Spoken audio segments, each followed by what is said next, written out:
So question 1, how was it on the travel to Louisiana after Katrina hit? On the way to Katrina, it was a very, very long drive. And that was from Oregon, right? From Oregon to Louisiana. And it was a million, and I'd go straight through all the way to Louisiana. Just sleeping in my car, and it was a long drive. And made it in there about 5 o'clock in the morning. I made it to Tylertown in Louisiana. Oh, wow.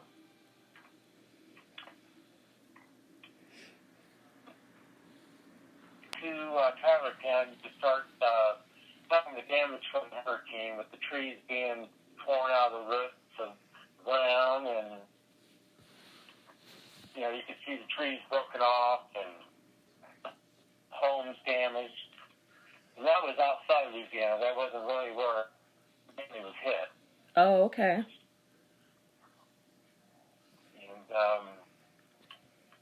so yeah, made it into Tylertown about 5:30 in the morning to camp. Okay.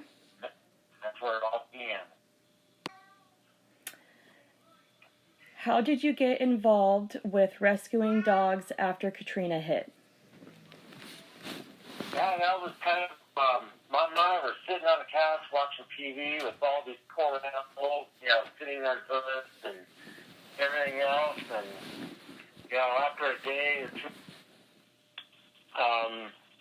we said, gotta do something about this. So Mom started calling animal rescuers and organizations, and everybody would say, "Oh, we'll call you back," and no one called. And one day we got a name of Best Friends Animal Society, and I called them, and they took all their information and qualifications of what I've done in the past, and said that they would call me at 9 o'clock the next morning, and first phone call back from anybody, and gave Mom a list of stuff to get at the door, and I was packing my bag to head to Katrina. And that's how we got with Best Friends, because you didn't want to go down there without being with an organization, or else you'd just be lost down there. So you have to be with an organization, and I'm happy with Best Friends because they are very, very good in what they do, and they're all about the animals. And what type of organization are they? They're an animal rescue. They're an animal sanctuary. Oh, okay. In Kanab, Utah, they got 3,000 acres, and they've got, all these different, they've got vets and different areas for cats and birds and dogs and horses and potbelly pigs, you name it, they got it. Oh, wow, that's neat. And so they're very well organized, and when we were down there, there was no, whatever we needed or for anything, they got whatever we needed. We never had to worry about, there's always pallets of Gatorade and water, and actually they told us to bring food with us, but actually they had their cook and Best Friends down there, and it was all vegan meals, but I tell you what, it filled you up and was healthy, and so they also fed us while we were down there. Well, that's interesting that they do all vegan meals, but it makes sense being a animal rescue place. Yep. And it was very different, and but they made sandwiches for you when you went out in the field. They had to make sure you had a cooler full of water and whatnot. So we had everything we needed: boots, gloves, respirators, whatever you needed. They had it. What did you sleep with? I had to put down a truck and a tent, and there's people there with tents and campers, but I ended up, the ground was actually a little bit rough for me, so I ended up in the front seat of my truck for Oh, wow. And it worked. It was tough, but it was all worth it. Most definitely. But they had laundry facilities there. So you could do your laundry. Oh, wow. And we ended up building portable showers. And, so we could take showers. We had a hot water heater. And oh, wow. It wasn't home. A cover was your shower curtain, but, hey, it worked. Oh, that's in one of the pictures, isn't it? Yes, it is. Okay, I saw that. So, yeah, even though you had to take a shower with those nasty bugs, but at least you were clean. Definitely. That's a lot more than I thought they would have there. Yeah, and then the well went belly up, so best friend called it a well company and put in a new well for it was a cat sanctuary is where Best Friends was held up at with the big camp. Oh. So they already had an animal society there, and so we just kind of came in and used their ground and some of their facilities. So that's neat. Yeah. And that's actually along with the next question. How long were you there? Well, actually, I was gone for 2 weeks. And then, as you remember, because you were home with Mom taking care of the girl. Yeah. I called Mom and I asked her, well, there's still some work here to do. And, she said, well, go ahead and stay. If you can help, stay. And I remember it was your birthday, too. Getting close to your birthday. And I remember asking if you minded because I wouldn't be there on your birthday. Oh, yeah. And so I ended up staying a full 30 days. And then I would say maybe another 7 days after that before I got home. Because I dropped 2 employees off at Canad, Utah. Oh. And they paid for hotel rooms. So I didn't have to sleep in the truck on the way back. So, had hotel rooms. We stayed the night. So Best Friends paid for. And that's good. And they paid for all the gas, too, to take the guys back to Utah. Wow. So, and we dropped a no-toe German Shepherd off in Oklahoma on our way back to Utah. Oh, to have to a new home? Yeah, he was injured, and a friend, Kat, took no-toe, and he wanted, it was a lot of money to send him on an airplane, and he had a hurt foot, and Best Friend said, no. They asked me, I don't have a problem. We'll take him home. So we dropped him off in Kansas City, and actually I'm looking at a picture on the screen right now. He's healthy, beautiful, and beautiful German Shepherd. Aw, that's neat. Yeah.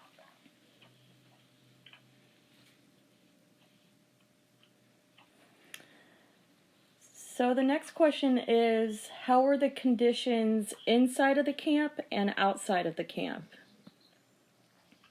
Well, the conditions at camp, when I pulled in, the first day I pulled into camp, it still is getting put together. It was a little rough, but I worked in camp probably for the first, I would say 5-6 days I was there. I worked inside camp. We built a surgery center for animals, a recovery room. We built a separate area for the cats, so they had a little room to play in. There was a lot that had to go to get together to take care of the animals. And the Best Friends, they just brought in whatever materials we needed, tools, whatever we needed, we got, and we built everything for the animals, and, for the surgery, you turned one of the buildings into just like a vet office, for every dog that came in from the outer area had to be, they were in a separate area. They had to get vet checked before they could go in with the other animals. Oh, okay. Every animal had to be, checked and tagged and pictured and everything, so they could either get shots or take care of the wounds or whatever needed to be done. And then they had a group of gals in a separate room. I guess there's about 6 of them. They take pictures of the dogs, and they would be posting every dog that came into camp on pet finders, where people could look on these different sites to find their animal. Oh, that's neat. So, every day there'd be people at the gate in the morning, because you had to check in, come in. Everybody couldn't just go in and out. They kept tight reins on their critters there. Aww. So, but in the morning there'd be people out there waiting, and sure enough, every time the owner would connect with their animal, the old bell would go off, and, clapping, and, so. And then animal best friends would give them, dog food and treats and stuff to take with them. That's so neat. Yeah, so it was really neat. It was a lot of hard work from a lot of people. I would figure we had approximately, I would say maybe 200 people in camp, maybe. Oh, wow. Roughly. Wow. It was crowded. It was, but it was so neat. I never even heard an argument there. Yeah. Everybody worked together, even though it was tight quarters. You had a little bit of rain, a little bit of mud in there. It wasn't your ideal conditions and hotter and humid. I think the temperaments and the camp really fared very well with everybody. Everybody had a positive attitude. If something was down and another person would come out and cheer you up, and it was pretty good. It was tight, but it worked out just fine. So now the conditions and going into the hit areas of St. Bernard Parish, 9th Ward, those areas were really hit bad. Oh. And there was everything you could think of was everywhere and anywhere that you wouldn't think something would be. Wow.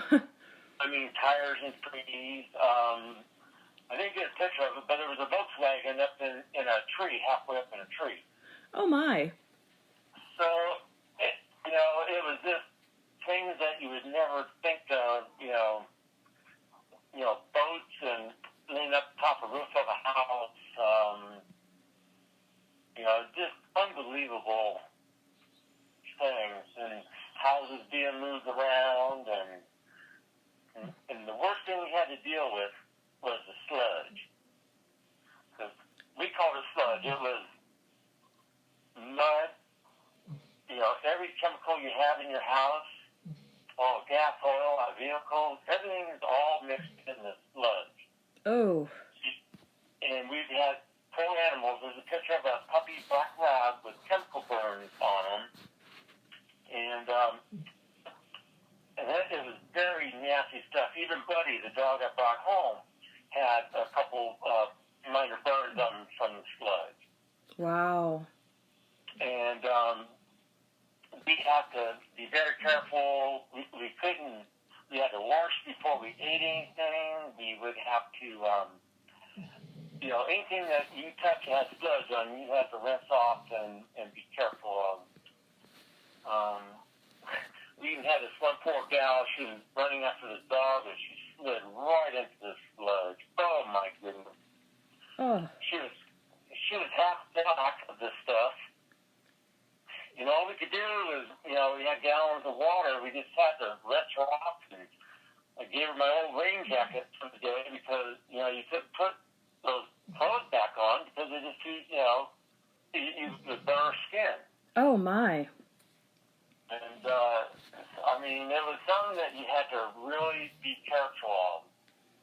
Yeah. And then, the mold was setting in already inside these houses. So when you're going in these houses, you have to wear respirators. So, that black mold and whatnot. And, and nails. That was probably some of the hardest things was getting some of these animals out of these spots with all these nails sticking up. But, with a group of 4 of us, it was a team effort for each dog. I mean, there'd be volunteers behind me pushing the nails, pieces of wood all the way with nails all the way just so we could squeak by and, team effort. But, nobody on my team got hurt except for me. Oh. So, yeah, that was another question that I had is, did anybody that you worked with get hurt? Just me. What? And it is a pretty funny story, actually. We were going down this road, and we come to this house in the middle of the road, and we saw some critters way in front of us, maybe about a couple blocks up, and it looked like commercial buildings up there, and this house was right in the middle of the road, and I said, oh, okay, well, stick to a 4-wheel drive, and here we go. We up, down the bank, up and around, came back up on the road, and we went down the other road, and it was Henry. And where they would can, anchovies and fish and whatnot. Well, we saw these 3 beagles. And don't let anybody kid you with their size. They can run pretty darn fast. Oh, yes. We were there a couple hours, 4 of us, and we're going around the building, and behind this cannery is a channel with all these boats in it. And these big chains are anchored to the side of this building with big old eye hooks in it. The chains coming down. Well, I'm telling the guys, be careful not to hit the chains because you have to duck under some of them. Well, the sun's in my eyes, and I went to go jump over this little ditch. Well, I didn't duck my head. My eye hit the chain. Oh. And you split my eye open. Oh, my. Oh, I mean, it was it was not, it didn't feel good. It doesn't we sound... didn't catch the beagles, but I ended up going to the truck, and it was just like, you just had to open the cut up and you had to wash it out. You just had to go for it. I mean, chain or not, because all that rust and that chemicals on that chain and everything else, you had to clean it. And, those beagles really gave us a run for our money. And, but I didn't drive the next day, but I still went out and, I took notes and tagged the animals and did what I could do. But I'm sure there's other rescuers, because there was hundreds of them out there, and I'm sure there was other injuries. Oh, yeah. People that were in your group. Right. I mean, I didn't hear of any, but I'm sure there was sprains and whatnot because you were always slipping, sliding around, and and that sludge was just so nasty. At the end of the day, when we come back, I mean, it was really great. We pull into the wash pit, and we could just walk away, and the team of volunteers, they take the power washer and power wash down the underside of your vehicle. They clean all the cages, and then they load your truck up for the next day. Oh. So, because one day I almost got stuck in that sludge, and I had it from bumper to bumper on the hood, everywhere. Oh. I stood right into this bank by the hospital, and I got out of it, but not without getting pretty muddy. Oh, wow. So, you really have to, that was the nastiest stuff. Sounds like it. But I'm sure there was a lot of injuries before we got there from the hurricane. I mean, right.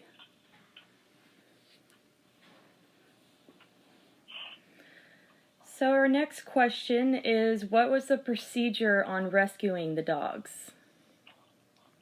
Okay, they actually, my best friends had this set up, and I realized this after coming home, but every volunteer that came into camp actually worked in camp for 3 days because they actually want to see how you work, what type of common sense you have.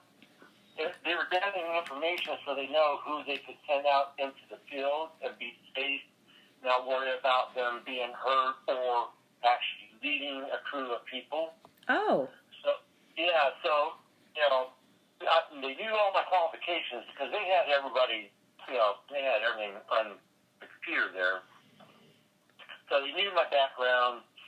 So, but they would watch people, and Bill and I worked together and constructing things, and so they knew that we knew construction and whatnot, and so that's how I actually started. One morning they came to me and said, well, how would you like to take a crew out?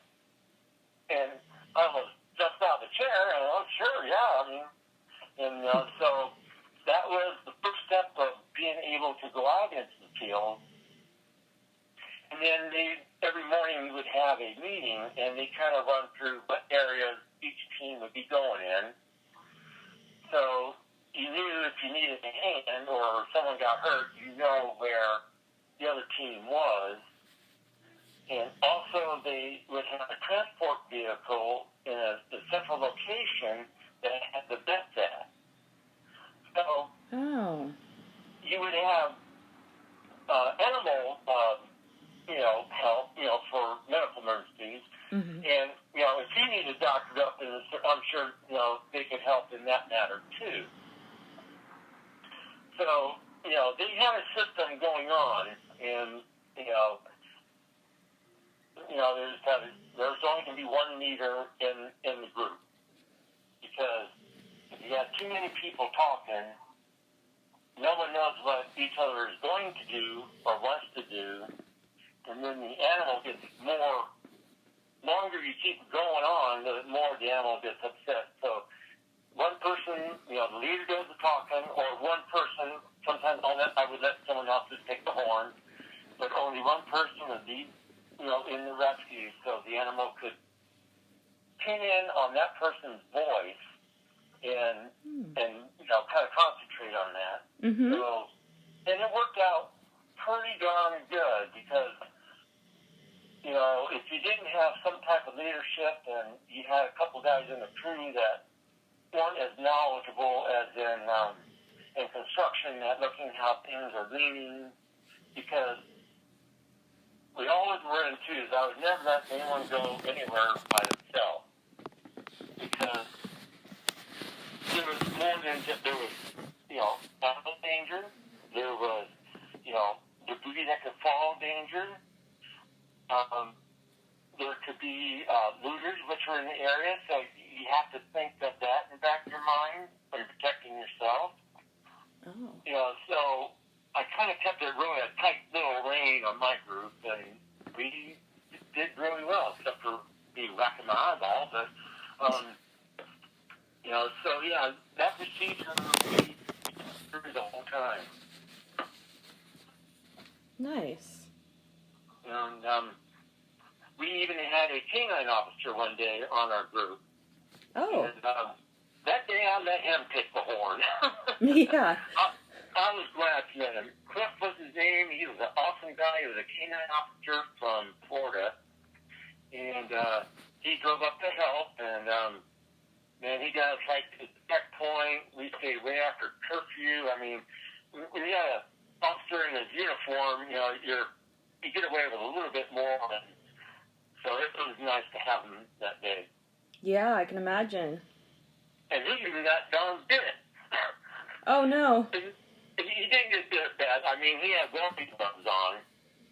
So it was welding gloves, but it was a pit bull. And he left marks. He didn't get through the skin, but he took a little punishment that day. Oh, jeez. So. Poor dog. Yeah, that was better having him with us. Oh, nice. And there is a picture with him, with a group of volunteers. Oh, okay. I saw that. He's got a uniform on. Okay.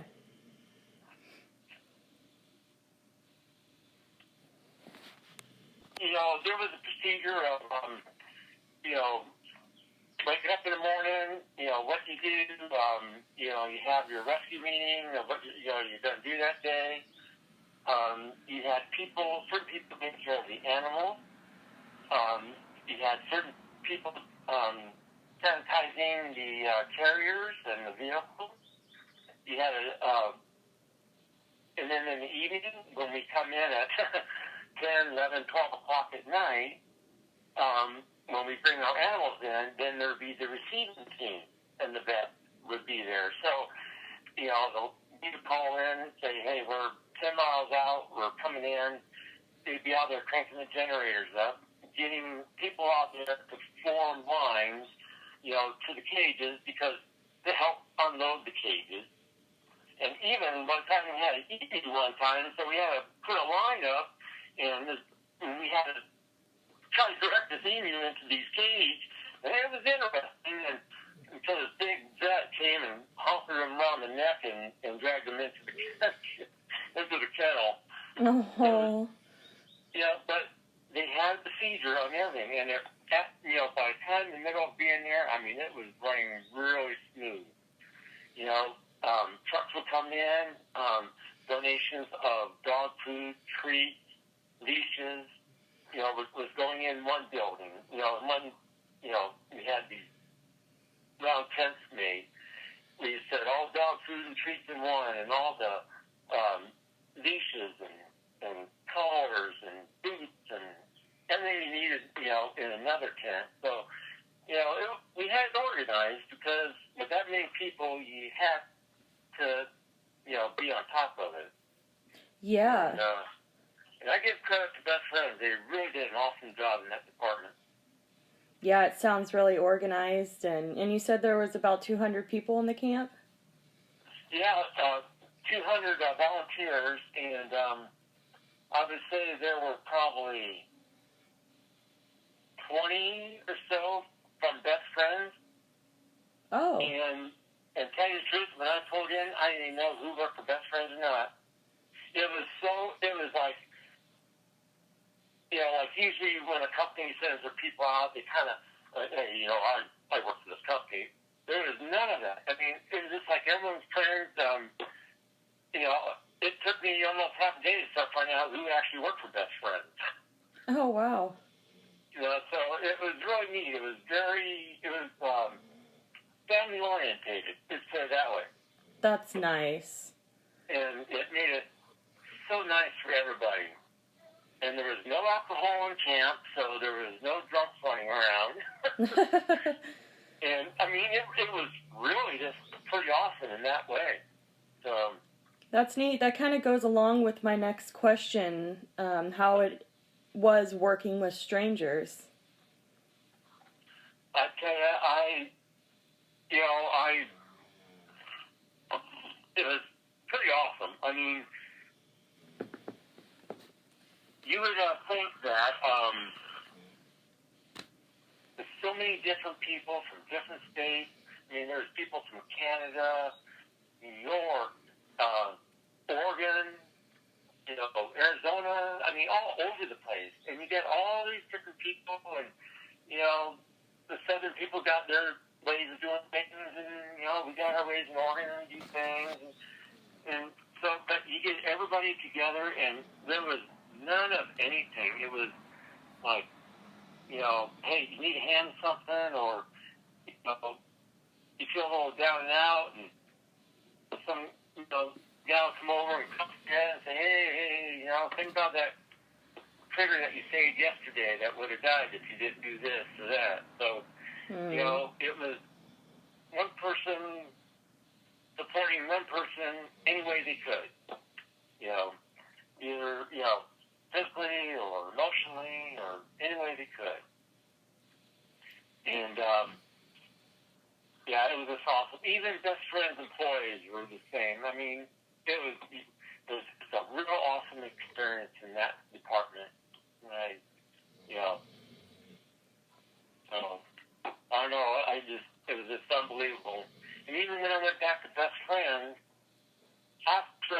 Katrina, when I ended up taking the horseshoe, the plaque with the 13 horses on it. Yes. Remember that? Yeah. When we walked in that barn and found those 13 horses, I took that horseshoe, and a year later went back to best friends. I had a plaque made, I had a saying on it, with hearts on it for every horse, and best friends was so open. I mean, I had lunch. Mom and I had lunch with them, and after we were done eating, they introduced me to the everybody in there, and saying, "Hey, this is the gentleman that found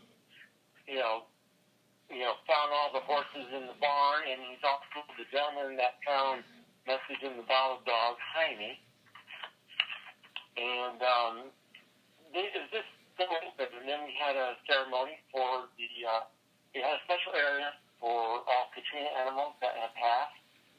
Oh. So we were able to, I had a box, and I put the horseshoe in it, put the picture on it, and we were able to bury it there with a plaque on top and a little ceremony. And Oh. I mean, it was just awesome. And on the way to Utah, Mom and I found a couple angels at an antique store. And so we placed those at the entry, the gate of Angel's Rest. Oh, neat. And so it was just a great bunch of people. I mean, John Garcia was one of the gentlemen I brought back with me. And even though you have experience in animals, it doesn't mean that you're going to get bit sometimes. Because John did, and he's very experienced with animals.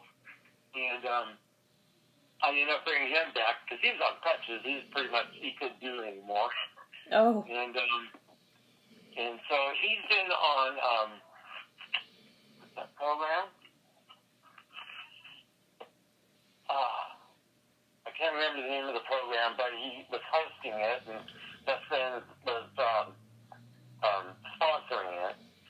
But so I met him when we came back after that year, and they had brought the animals back from overseas that they had rescued, and Mom and I were able to boot up and suit up and walk through and see the animals that they brought back from overseas.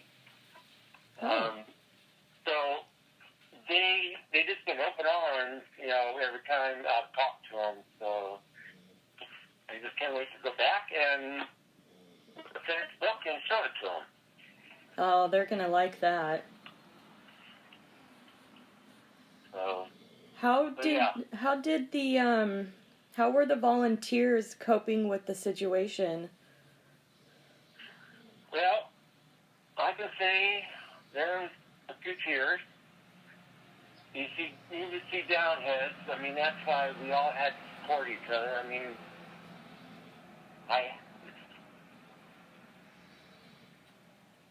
we all had our days.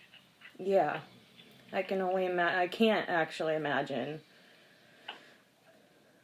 And you don't realize actually going through this book today kind of brings back a lot of memories. I'm sure it does. And memories of other people. But there's sad memories. Finding an animal tied up to a fence that you just want to shoot the owner because you want to tie him up to a fence and let him go through the hurricane. Oh, yeah, that's horrible. And it's just, and we think it was the father to the mother that we found in the garage with their puppies. Oh, my gosh. Because the mother kept looking back as we took them past, we covered the poor baby, the dog, but, still, the mother was still looking back. She knew. Aww. So we had to deal with death, too. I mean, there was, few times that, I had to cover an animal, and, plus those 13 horses. It wasn't easy. Yeah. but then I think of the times that we worked together as a team to bust down the security door. It was actually $1,000,001 shot. Because we were walking down the street, one on each side of the sidewalk, two in the middle of the road, and we heard one bark. Oh. And that's all we heard was one bark. And we went up and down these homes, banging on garage doors, and we couldn't, no more barks. And I had to make a decision. I kind of thought I knew where the house was. And I said, I don't care. We're going to take a shot at this. And I never knew how hard it was to get through one of those security doors.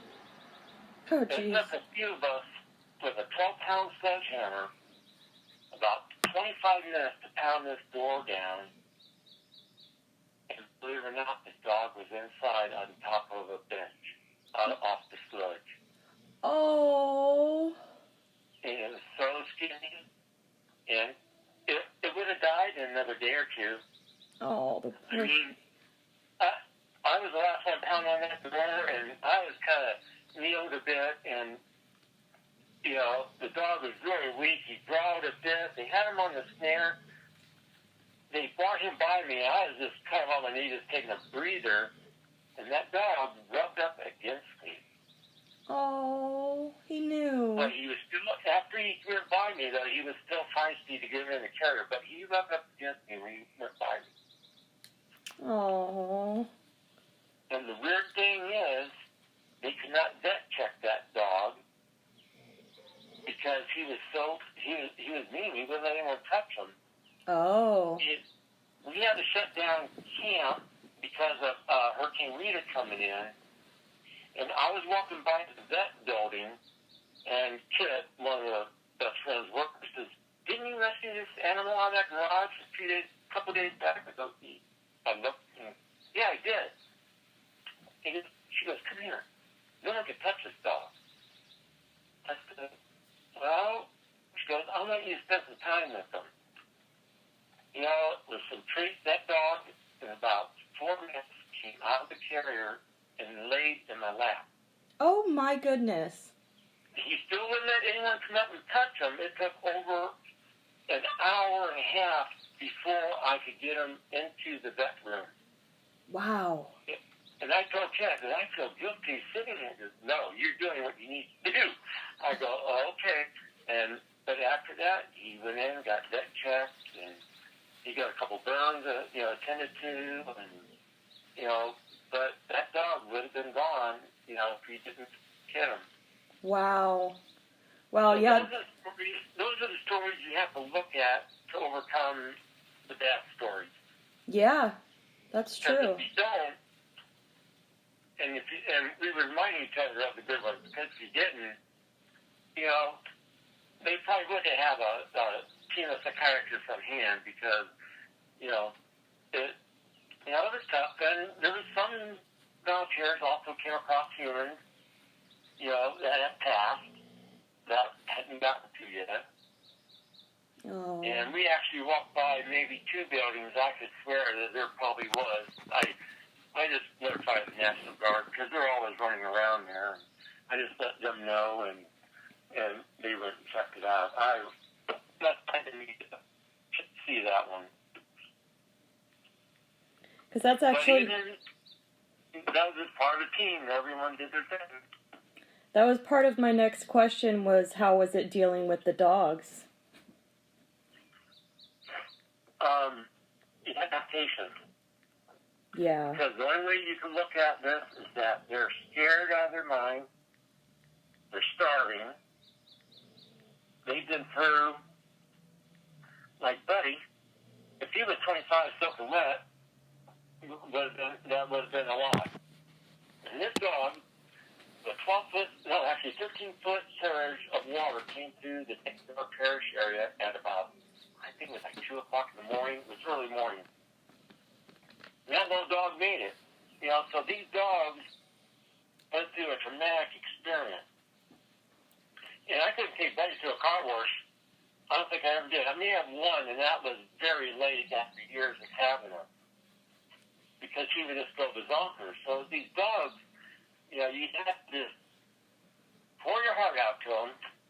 You know, I've laid on the ground for him. My Jaime messaging the bottle dog. You know, he was hiding in the weed, and I was pouring water on the pavement. I was breaking trees. I was throwing him to him. I laid down, and finally he came out of the weed, and he was just scared, but he wanted to run.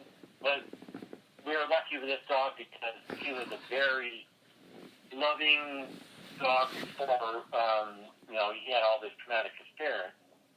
And he was the one with the message in the bottle. Because when we got him in the truck, of course, he didn't sit in the front seat with the air conditioner on him. I mean, he was special. He had a letter in his tube on his neck, and it was a letter stating on how to get hold of his owner. It had his eye medicine in it, and some instructions how to give it to him. And, but this dog was just an example of how you can make it traumatic. And, but we were able to reunite him with his family. And, he was a very special dog. Yeah, smart on the owner's end. Yeah, Terry Kitcher was his name, and him and his mom was there, and with the two Dawsons, and they found the Dawsons at another shelter, and then they saw that we had Jaime at the Friends Sanctuary, and unfortunately I wasn't there when they picked them up, but Gary and I had talked on the phone together, which was I really enjoyed that. And even Jaime made the National Geographic of the child. So yeah, he made it in the magazine too. So Jaime did. Oh, that's neat. What a good story. Yeah, and there's a picture, National Geographic for Kids. It was in that magazine, a little article of him. Oh. And that was one of the rescues I always had to think of, being there because, it could have turned out worse for him. Yeah, absolutely. But he's a famous dog. Oh. Well, I have a question here that I think you already answered, but maybe you have something more to add to it. But how was it dealing with the contaminated water and the sludge? Yeah, we kind of touched on that a bit. It was really tough on all the animals. I know when we were rescuing them, if you had to, most of them we had to snare. I mean, it was pretty much, most of them were scared and, pretty tough to get.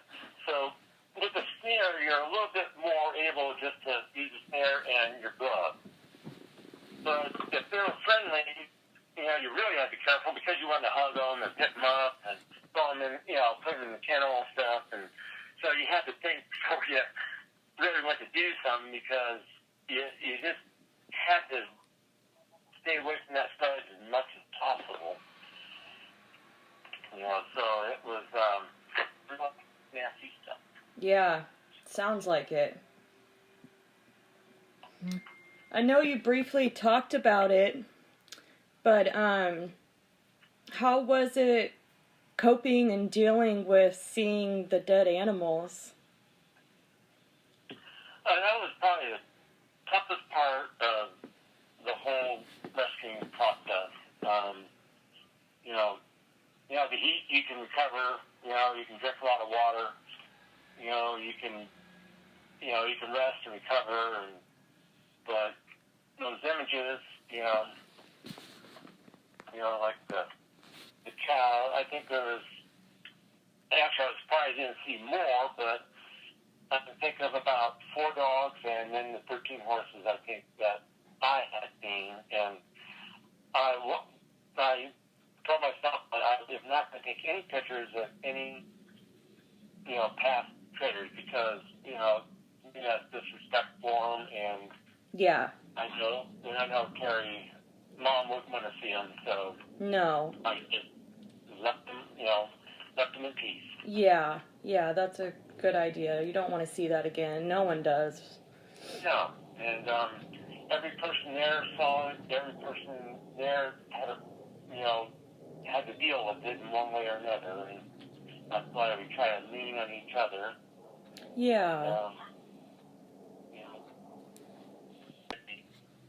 Really, it was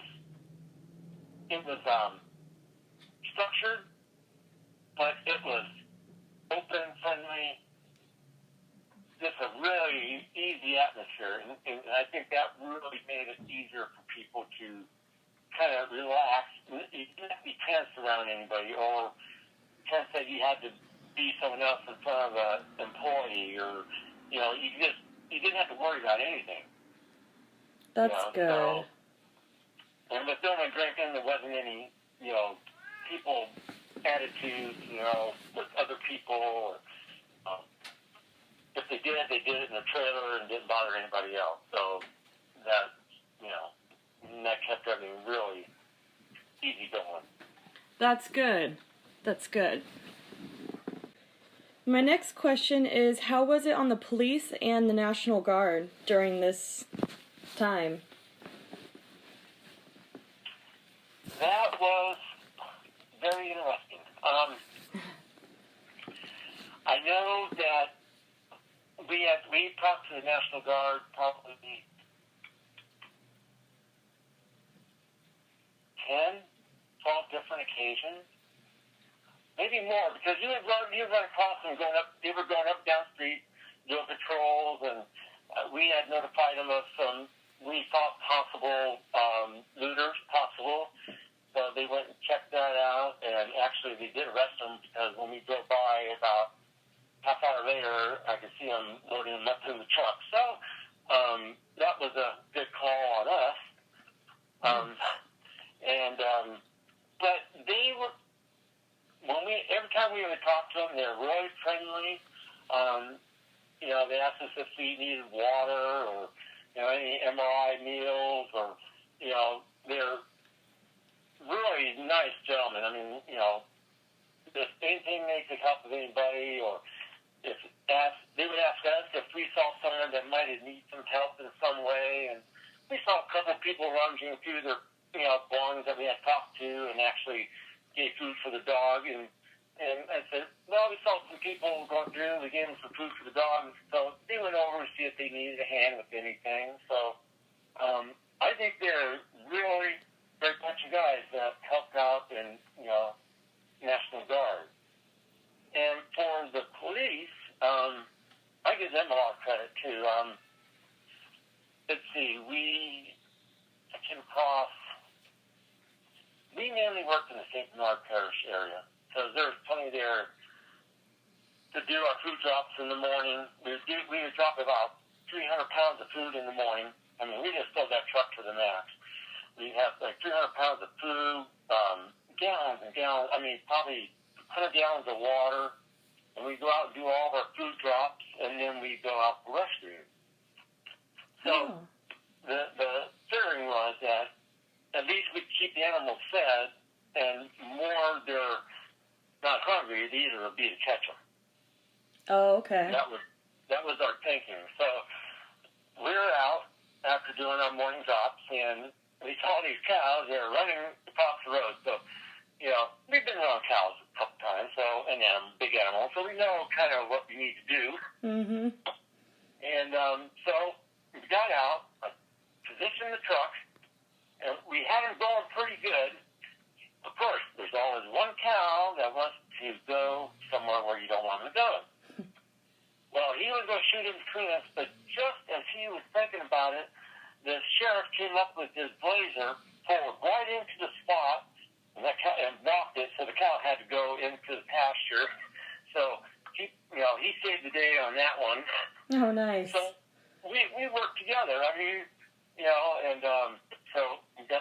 in, we talked a bit, and, you know, he said, you know, he told us a couple spots where he's seen animals, and, you know, so, you know, we worked together on that one, and where he said, we went and rescued about 8 dogs, and, you know, so that was a great lead.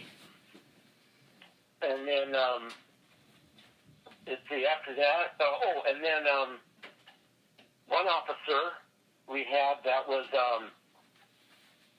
what was that second one? They have a curfew there because, you know, the looters and whatnot, so you have to be out by a certain time. And we had just got done with one rescue, and an officer pulled up, and the thing was checking, hey, you know, this is curfew time, you know, what you doing, and this and that, and say, hey, we just rescued this animal, and you can see we had our shirts on and the dogs in the back of my truck. And he goes, oh, that's cool. There's no problem. And then all of a sudden, here goes this big German Shepherd running by us. And I looked at the officer and I said, no, curfew's coming. He goes, just go do what you need to do. I'm not worried about you guys. Nice. So we were able to go rescue the dog, and, you know, we were like an hour and a half over curfew. But, you know, it was okay. So that officer was really great. That was neat. You got to rescue another dog instead of that dog being out another night. Exactly. And then the last one with an officer, or 2 officers, was probably the most scariest situation of the whole trip, I would say. Oh. On our way back, we're loaded with animals.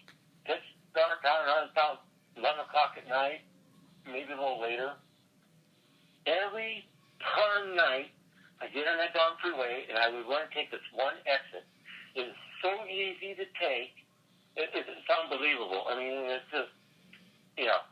But this night, I wasn't paying attention. I was really tired. I couldn't turn back on to that highway because I had this boat behind me that we had carried 50 gallons of water and all this grain and dog food for these cows to feed. And cows will eat dog food. Unbelievable, but they will eat it. Because that's all we had to feed them. Oh. So, on the way back, I had this, you know, boat on the back of me. I couldn't get back on the highway. So, okay, we're going down in town, or, you know, down toward town. We get down to the end exit, and here's a police officer with his lights on. And both officers are out of the car, and they have this car pulled over with their guns drawn. And everybody in the car is in, oh, blank. We thought, oh, no, this is it. And so I pulled over. The officer just waved me over and pointed at me, and I just pulled over, turned the lights off, engine, and I waited a couple minutes. He came over, and you could tell the tension was really high. Oh. And he goes, you guys just stay right here until I come back, and don't move. And so they pulled one guy out of the car and arrested him. I'm not sure it was the second one, but after things calmed down and that, they had both guys detained. And this gal in the back seat is just about ready. She's flipping out. I mean, she was so hyper and scared, and you know, and last thing I need to do is have her getting real excited around an officer that has their gun pulled, and you know, is already really tense. And so the guys were able to calm her down before the officer came back, because you know, last thing you want to do is have them under that type of tension. So he finally came back. He had his gun still on his holster. Oh. So I was like, okay. And I go, hi, officer. Actually, first, his word was, what the hell are you guys doing down here? Just curfew? I go, yes, sir. I said, every night we take that freeway, and tonight I got off this exit by mistake. Because, well, what are you doing down here? Well, I said, we're rescuing animals, you know, and I have a placard in my window. It's a presidential ordinance whatever. I forget the ordinance number, but, you know, it's part of a rescue part sticker on in my truck. Oh. He sees that, and then just as he sees that, a dog barks him back. Perfect timing. He leans back with his flashlight. He's still looking at me, and he looks back there and he sees all the cages and animals. Okay, but you guys need to get the heck out of here. I said, all you gotta do is point me the way. and he goes, that way, right, left, get on the freeway. And I had no choice because of this boat. I couldn't turn around or anything, so I had to go over all this debris. I mean, I could feel it under the tires. I'm going, okay, is there a flat here? I mean, and we did not get one flat. Oh, wow. Boy, I got on that freeway, and I was pedal to the metal, baby. And that tension, I mean, I understand what those officers, and that made it worse. When we pulled up and I turned my engine off, you could hear shots in the background. Oh. I mean, it was like, you know, maybe half a mile. And it was in the background. You could hear it. And then instead of talking to us, there was two more in the background. We were all, it was high tension time. Yeah, that's and scary. The officers handled it very well.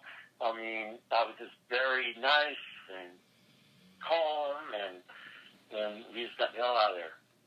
You know, but that was our extent. As far as anything else, we had, not with any of them. That's good. So next question is, how did you end up bringing a dog home with you? Well, that was kind of an unusual happening. Kit is a gal that works with best friends, and she had a trailer with another 3 gals, I believe, and someone rescued this dog, Buddy. Well, Buddy was peeing on their bedding. and this poor dog, it looked like someone had just was beating him all the time. I mean, you could barely say his name without him just cowering. And I know Mom wanted a yellow lab, but it was a yellow lab miniature. What was it? Yeah, it was a miniature lab. It was like a child lab mix. Well, anyway,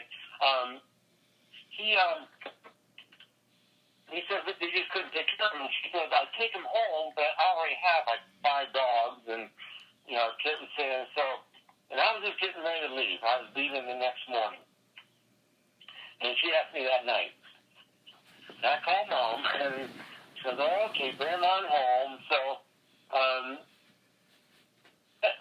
Buddy really handled the trip all the way back because, really good. Because we stayed in hotel rooms. We were in Kanab, Utah at Best Friends. They actually microchipped him for me at Best Friends. And they even gave him all his vaccines. They did they gave him everything, like at Best Friends. So that was kind of neat. And so Buddy came home, and poor Buddy had a rough time. He ended up getting heartworm, and the treatment for the heartworm was kind of hard, and he almost didn't make it through the heartworm procedure. Right. But he did. He was a tough cookie, and he made it through that, and we had him. I mean, we could never get him close to water, but one day we were up at the gold ponds up there in Wolf Creek, and the dogs were playing, and I threw a stick in the water. All the dogs ran into the water, and Buddy went right in after him. Oh. The first time, probably in 3 years, that he hit water. Aww. And it took him that long to get over that trauma effect. Yeah. So, and then unfortunately, some couple years later, Buddy got a lung infection. We had him at the vet. They were doing procedures on him, and we got a call, like 6, and said, well, it seems like he's doing pretty good. And then about, I don't know, it was midnight or so, we get a call, and Buddy had passed. And we didn't have an autopsy done, but I can pretty much sure that it's from the mold and the contaminants in Katrina that finally ended up getting him. Oh, yeah. Well, you guys gave him a good life to end with. Yeah, we gave him the best life he could have, so that's all you can ask for. Yes, that's right. And then for my last question was, was it for you after coming back home from that situation? That was, even though we had the disabled girls to take care of to get back into that routine right away, actually my thoughts started when I was in Canab staying with Kit for the 2 days showing me around there before I took the drive home. And once I slowed down and just able to think a bit, then it kind of started getting a bit, the travel, the wear and tear, and what you saw, and everything. And, I did get back into the routine when I got home, but I thought about it a lot for a long time. I know it took me probably a year to even start doing the book, probably, and that, brought back the memories, and it took a while, and I think about it here and there, still to this day. Especially, yesterday we were talking about Katrina, and last night there was a program on Katrina where they're evacuating people from the Astrodome in Katrina. So, what kind of coincidence is that? Wow. You call, and then I'm watching a program in the evening about it. Oh, wow. So, so things, it does stick in the whole brain, and so that's the reason why I'm going to finish this book and let other people enjoy some of the things that happen down there. Well, that's a great idea. Well, I wanted to thank you for sharing your inspiring story. I really appreciate it. Oh, you're more than welcome. Hope everyone enjoys it.